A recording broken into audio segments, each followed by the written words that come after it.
he was saying among the challenges, members of parliament do not add a voice. Honestly, there is no way we'll make a follow-up on these programs when we are not notified. I pray that you put us in the know, always notify us. Even if you have sent anything, let us know, so that wherever we go, we tell our people about what government is doing for them. And equally, mindset. People will not have a mindset change if no one is talking to them. And indeed, you have 33 districts, 43 districts, 7 billion, that's meager, nothing. So what I wanted to suggest as we move forward, because micro projects are helping our border women market vendors, women circles, youth circles, and they are doing very well. So what I wanted to suggest, why can't we interact with a committee, Presidential Affairs Committee, because you're under that committee. Then that committee makes recommendations to Parliament. Then we debate. That's what the Galabs also did. I say they had a rumor for Porto is the tourism city of Uganda. But there is totally no road. Where do you people pass? Every time I'm posting here on Rwenzori chat, you all go mute. It's like you don't pass that road. Where do you pass, Muhumus? Where do you pass in Uganda? They fly. Maybe you fly. Yeah, but we need to do something. The contractor has now been removed from the road. I've been telling you, let's call a press conference and speak about it.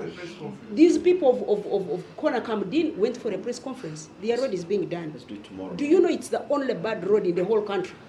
In the entire country, it's the only road that is impassable. If we don't do anything, the contractor has already been removed. You know that? Yeah. They wrote to him and said, you have to leave. Really? Each time you are there, we are paying too much money and we have no money to give you anymore. So you keep quiet, they will open a new road going to nowhere, and your road will continue like that. For Rwenzori sub-region, you remember, or you have noted before that the General Stale came and mobilized us to ensure that all the Rwenzori area benefits, and we planned for agri-led. And within it, we had about 700 billion shillings that was going to turn around the whole of that area and make it a food basket. But later on, after even we had passed it in the cabinet, after we had allocated resources, after we had even benefited some resources, because I remember 100 million shillings was dispatched to each district to start implementation. So all the leaders were excited about that program. And I am sure when we go to meet the president as Rwenzori, because we're the most affected by PDM. With this little that we have remained with, we want to, first of all, that you organize for that meeting with the president, for the Rwenzori leaders who have been waiting. And for us, we have very humble people. We speak softly, go slow. And the NRM really, we have been reliable to the NRM. At some point, Rwenzori were turned around against the NRM. But Rwenzori remained solid in support. So I beg to request that you inform the president in our soft tone that we think very strongly that our roads, specifically the roads, should be worked on to access markets. Big and small roads, including the feeder roads. I can assure you, Honorable Minister, that it takes 3 times as much money that is allocated to a road. For the roads that lead to the east, you would need 3 times more money to the Rwenzori area because of the terrain. Reach our region without a good road. And as we know, all of us, that it is tourism now which is making a lot of money for this country. And there's no white or foreigner person who comes in this country without reaching Fort Portal City. And they pass Chegegwa, and they pass Movende. So they die on the roadsides. For us who use that road, I used that road this morning, it is a disaster. But I know it's above you, and I know we can work together. That's why we are still insisting and requesting you. The moment we get one-on-one with the president, trust me, let's raise the voice together. And colleagues, let us today show the example that Toro region, Rwenzori region, we can also shout and talk. Because people think for us, we keep quiet. They think for us we are humble like a dove.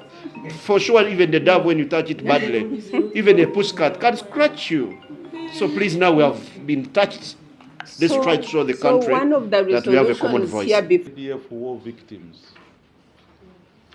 I want to also add and give an example and bring to your attention.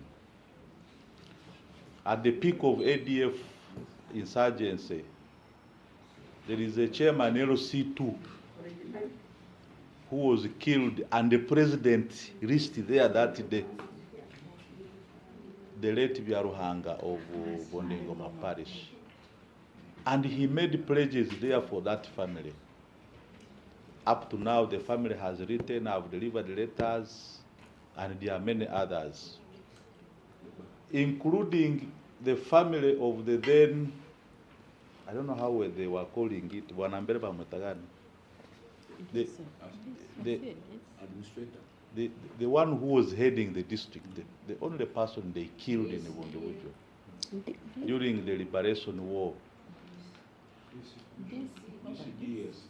How were they calling them? I don't. This is District administrator something. This is. That family is there. They have. And even the wife is still surviving. Yes, even the wife is still surviving. Old woman. They have suffered. They have written. We have delivered letters. Nothing happens to them. So there is a lot of discontent, disgruntlement in the Bondiwujo. For your information, Honorable Minister and colleagues, Bondiwujo was the first district NRA captured. Regard to ADF war victims,